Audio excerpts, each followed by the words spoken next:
Section A reading में जो पहला क्वेश्चन होता है बच्चों, जैसे ही आप पेपर देखते हैं एग्जाम हॉल में तो अनसीन पैसेज का होता है।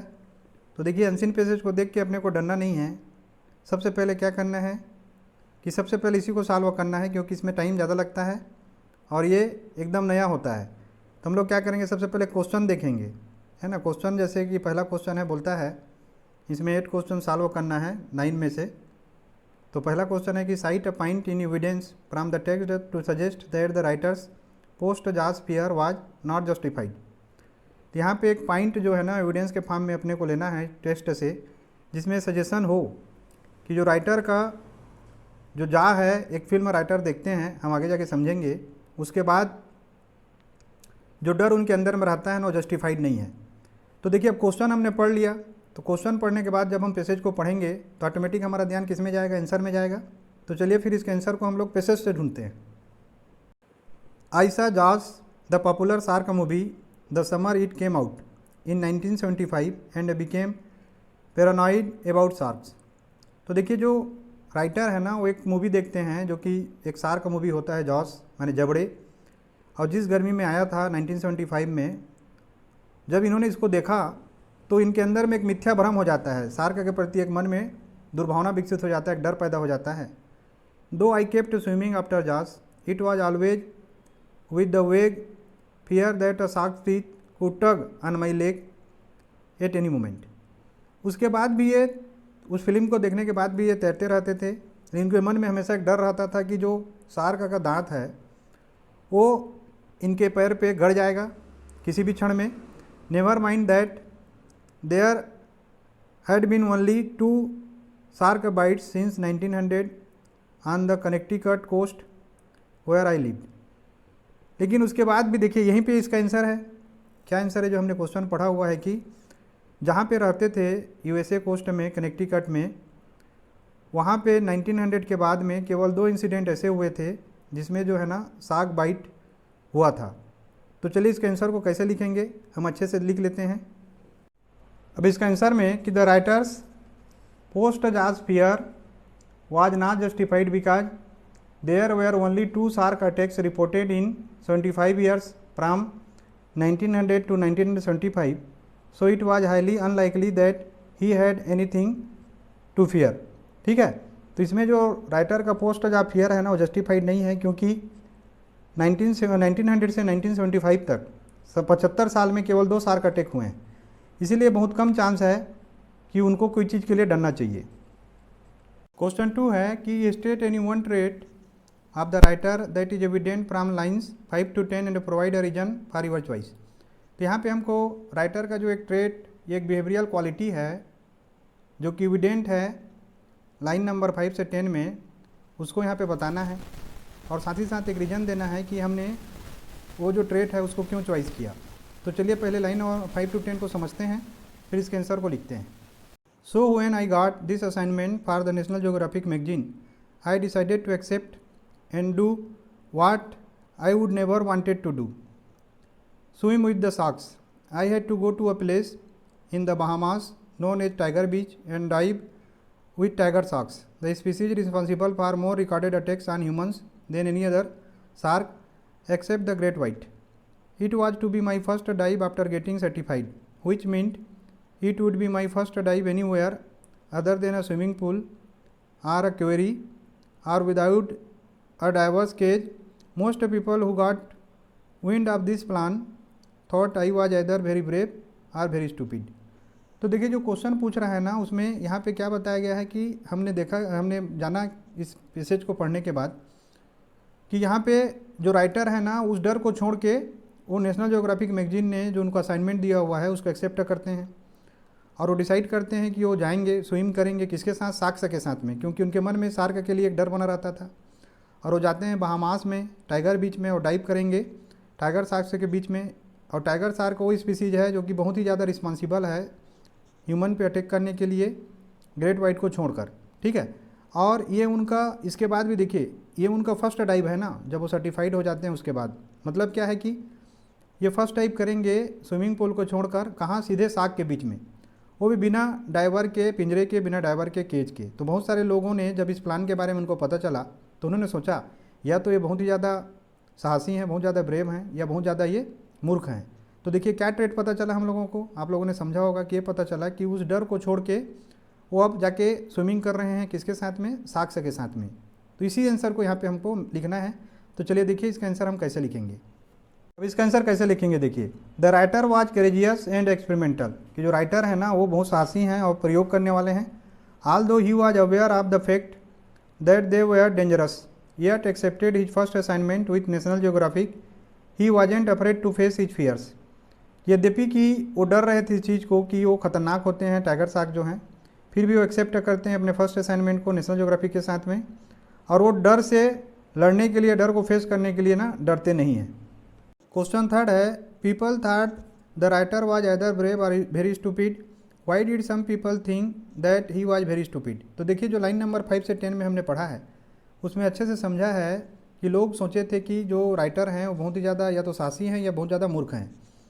लेकिन कुछ लोग ऐसा क्यों सोचेंगे कि वो बहुत मूर्ख हैं, इसलिए क्योंकि ये जानते हुए भी कि वो साक्ष्य से डरते हैं और वो किसके साथ तैरने के लिए जा रहे हैं, सीधा शार्क के बीच में वो तैरने के लिए जा रहे हैं। इसीलिए जो है ना बहुत सारे लोग ये सोचेंगे कि वो बहुत मूर्ख थे करके। तो इसी आंसर को चलिए हम लोग इसके आंसर में लिख लेते हैं। इसका आंसर है कि some people thought that he was very stupid.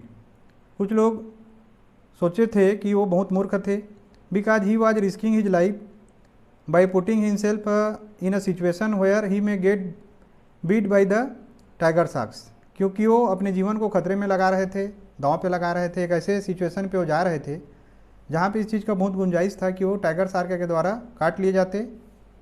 Question 4 है, why does the writer say that people who know sharks intimately tend to be least afraid of them. कि राइटर ऐसा क्यों बोलते हैं कि लोग जो शार्क को करीब से जानते हैं वो उनसे बहुत कम डरते हैं। ठीक है, अब इसका आंसर पैसेज के नेक्स्ट पार्ट में है, तो चलिए उसको पढ़ते हैं और समझते हैं। But I just wanted to puncture an illusion, कि मैं जो होना चाहता हूँ वो भ्रम को दूर कर देना, पंचर कर देना। The people who know sharks intimately tend to be the least afraid of them and no one gets closer to sharks than divers. तो जो लोग शार्क को करीब से जानते हैं वो उनसे बहुत कम डरते हैं, और सबसे ज़्यादा शार्क के करीब जाने वाले लोग होते हैं divers. The divers who run operations at tiger beach speak lovingly of the tiger sharks the way people talk about their children or their pets. In their eyes these sharks are not man eaters any more than dogs are. तो देखिए जो diverse जो operation चलाते हैं tiger बीच में, वो बहुत ही प्यार भरी बातें करते हैं टाइगर शार्क के बारे में, जैसे कि वो उनके बच्चे हों या घर के कोई पालतू जानवर हों, और उनकी आंखों में शार्क जो है वो मैन ईटर नहीं है, बल्कि वो जैसे कुत्ते लोगों को काटते हैं बिल्कुल उसी तरीके से शार्क भी लोगों को काटते हैं, बिल्कुल उसी के समान है। तो चलिए इसके आंसर को अब हम लोग लिख लेते हैं।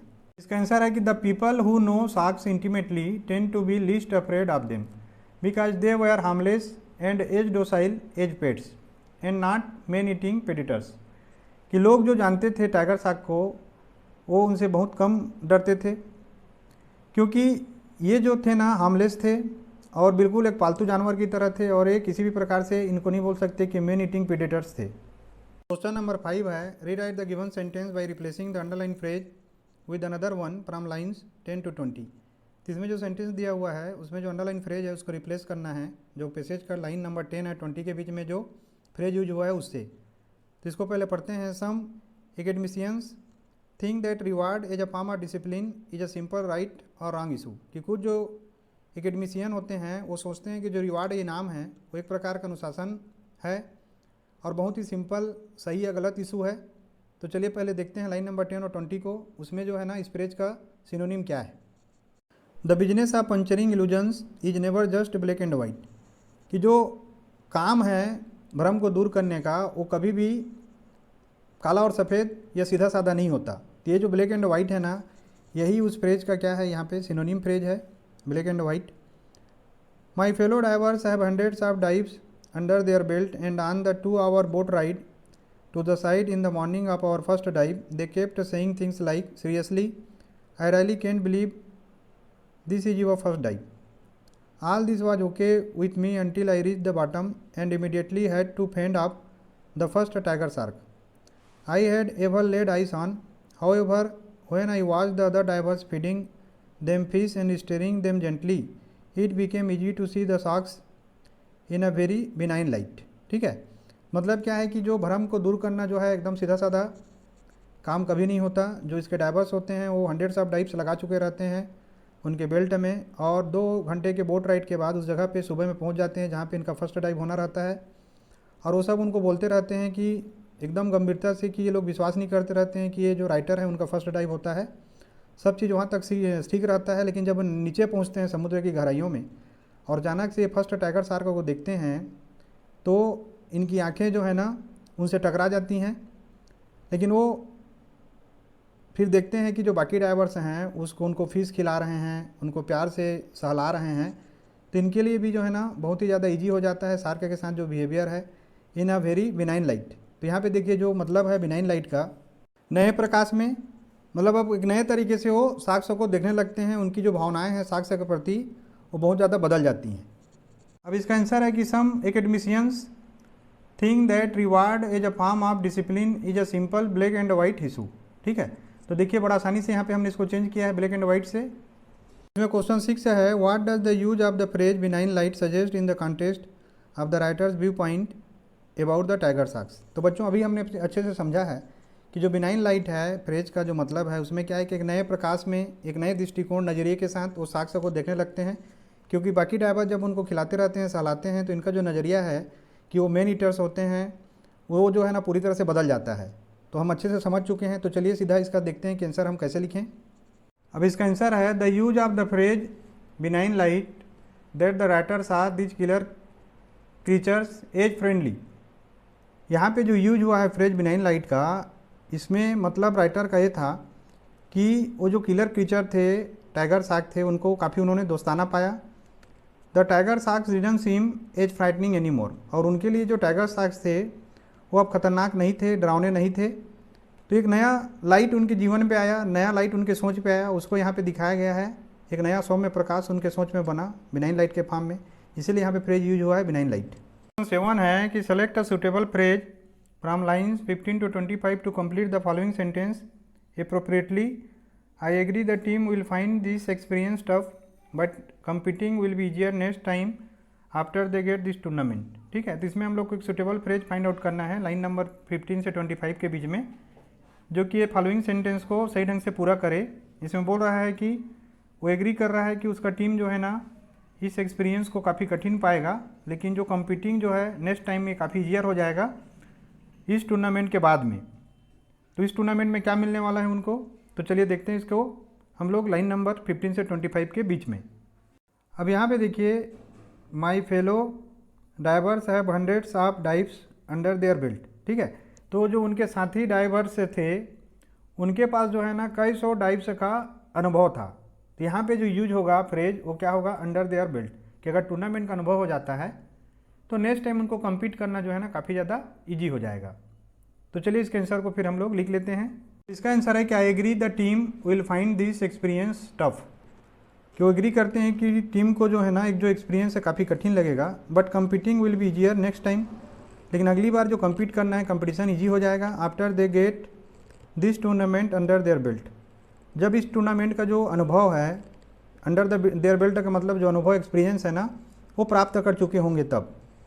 क्वेश्चन नंबर 8 है कि apex predators serve to keep prey numbers in check, कि जो सबसे ऊंचे दर्जे के शिकारी होते हैं वो शिकार की संख्या को कंट्रोल में रखते हैं। How can we say that tiger sharks are apex predators, कि हम कैसे बोल सकते हैं कि जो टाइगर शार्क्स हैं वो एपेक्स प्रेडेटर्स हैं या उच्च दर्जे की शिकारी हैं। तो चलिए इसको हम लोग पैसेज में पढ़ते हैं और देखते हैं। I think it would be unfair not to mention that though tiger sharks are apex predators. यहाँ पे राइटर बोल रहे हैं कि ये जो है ना अनफेयर होगा इस चीज़ को नहीं बताना कि यद्यपि कि टाइगर शार्क जो है ना वो सबसे ऊंचे दर्जे के शिकारी हैं। They act as a crucial balancing force in ocean ecosystems constraining the numbers of animals like sea turtles and limit their behavior by preventing them from overgrazing the sea grass beds। तो देखिए वो क्या करते हैं, crucial एक important balancing force हैं ocean ecosystem में, और जो नंबर ऑफ सी टर्टल्स है यहाँ पे एग्जांपल दिए हुए हैं जिनको खाते हैं तो उनके नंबर को कंट्रोल में करते हैं, जिससे जो है ना जो सी ग्रास बेड है या समुद्र का सतह है उसमें जो समुद्री घास है ओवर ग्रेजिंग से या अत्यधिक चरने से बच जाता है। Furthermore tiger sharks love warm water, they eat almost anything, have a huge litter and are the hardiest shark species. इसके आगे वो बताते हैं कि टाइगर शार्क्स जो है ना गर्म पानी पसंद करते हैं, कुछ भी चीज़ खा लेते हैं और इनके ढेर सारे बच्चे होते हैं और सबसे कठोर ये शार्क स्पीसीज हैं। If the planet and its oceans continue to warm, some species will be winners and others will be losers and tiger sharks are likely to be winners. और ये प्लेनेट और इसके जो समुद्र हैं, ओशियन है, वो गर्म होते जा रहे हैं ग्लोबल वार्मिंग के कारण, तो इसमें से कुछ स्पीसीज जो है ना वो विनर्स होंगे, जीतेंगे, और बाकी जो है ना वो लूजर्स हो जाएंगे, हारेंगे। तो इसमें जो टाइगर शार्क है ना वो डेफिनेटली, इसमें जो राइटर हैं उनका मानना है कि वो विनर में होगा। अब इसका आंसर है कि we can say that tiger sharks are apex predators. हम बोल सकते हैं कि टाइगर शार्क जो है ना सबसे ऊंचे दर्जे के शिकारी हैं, because they act as a balancing force in the ecosystem. और ये जो इकोसिस्टम है उसमें एक बैलेंसिंग फोर्स का काम करते हैं, हमने समझा है। They restrict the number of sea turtles by feeding on them, और सी टर्टल को खाकर उनके नंबर को कंट्रोल में रखते हैं। And preventing them from over grazing the sea grass beds, और उनको रोकते हैं जिससे सी ग्रास जो है बेड में या समुद्र के तल में उसका ओवर ग्रेजिंग ना हो, उसको अधिक ना खाएं ये। हुई supports other marine life farms, जिससे जो बाकी लाइफ फार्म्स हैं उनको भी सपोर्ट मिलता है। अदरवाइज क्या होगा, सी टर्टल बहुत ज़्यादा खा देंगे तो बाकी जो मेरीन लाइफ है वो ख़त्म हो जाएगा। इसमें क्वेश्चन 9 है कि analyse why having a large litter is one of the features that empower tiger sharks to emerge winners if global warming persist. इसमें हमको एनालाइज करना है कि ज़्यादा संतान पैदा करना कैसे एक महत्वपूर्ण फीचर है जो कि टाइगर शार्क को ताकत देता है, जिससे वो जो ग्लोबल वार्मिंग हो रहा है उसमें एक विनर के रूप में इमर्ज हो। तो चलिए हमने अच्छे से समझा है, तो इसके आंसर को लिख लेते हैं। अब इसका आंसर है कि having a large litter is one of the features that empowers tiger sharks to emerge as a winners despite warming of oceans. कि ज़्यादा संतान पैदा करना जो है ना एक फीचर है जो कि ताकत देता है टाइगर शार्क को, जिससे वो जो वार्मिंग ऑफ ओशियंस हो रहा है, समुद्र जो गर्म हो रहा है ना, उसमें विजेता के रूप में आगे बढ़ेगा। Because it reduces possibilities of complete extinction, जिससे जो है ना जो संभावना है इनके पूर्ण रूप से ख़त्म हो जाने का, उसका पॉसिबिलिटी जो है ना ख़त्म हो जाता है ड्यू टू हार्श कंडीशंस। और जो खतरनाक वातावरण अभी बन रहा है, जो वेदर पैटर्न और जो क्लाइमेट चेंज आ रहा है, जो ग्लोबल वार्मिंग हो रहा है उसके कारण, it ensure that some definitely survive, और जिससे ये चीज़ इंश्योर हो जाता है कि कुछ जो है ना इसमें निश्चित तौर पे बच जाएंगे, क्योंकि ये हार्डिएस्ट शार्क स्पीसीज है।